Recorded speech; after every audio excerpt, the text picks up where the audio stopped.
Anirudh recording studio Hajipur Vaishali. Presented by APM Express।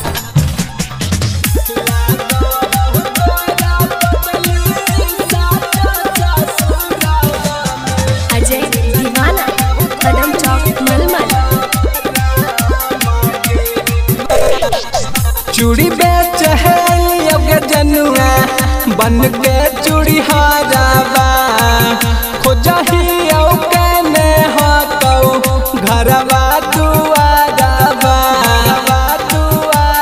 हे जान चूड़ी बेच है जनुआ बन के चूड़ी हाराबा खोजही ने घरवा दुआराबा मिलना हो दिल के राम गे लाग हो तोरा पगली साच ससुरवा में मिलना हो तनिको राम गे पगली लाग हो साच बाबू तोरा ससुरवा में मिलना हो तनिको राम गे पगली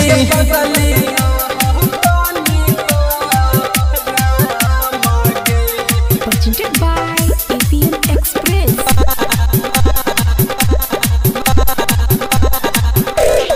अजय दीवाना कदम चौक मलमल।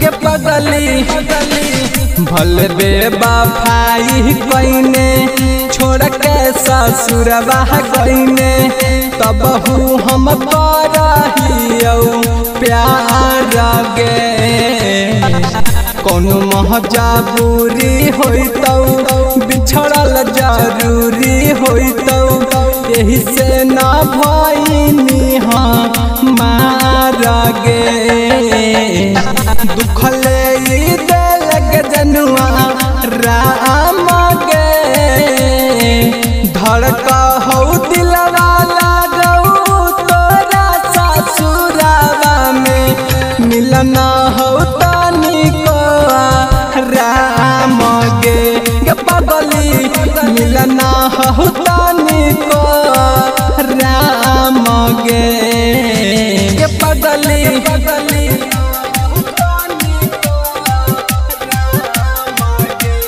Presented by APM Express। Ajay Deewana Kadam चौक मलमल।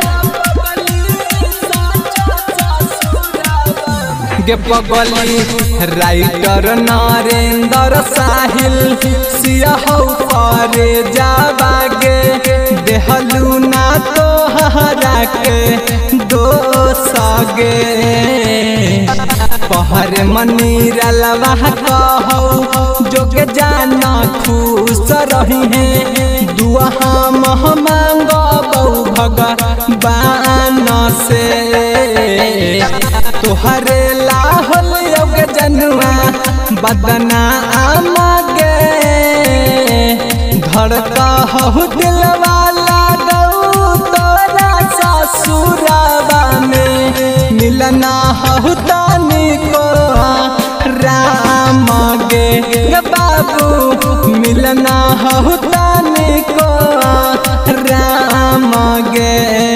Anirudh recording studio Hajipur Vaishali.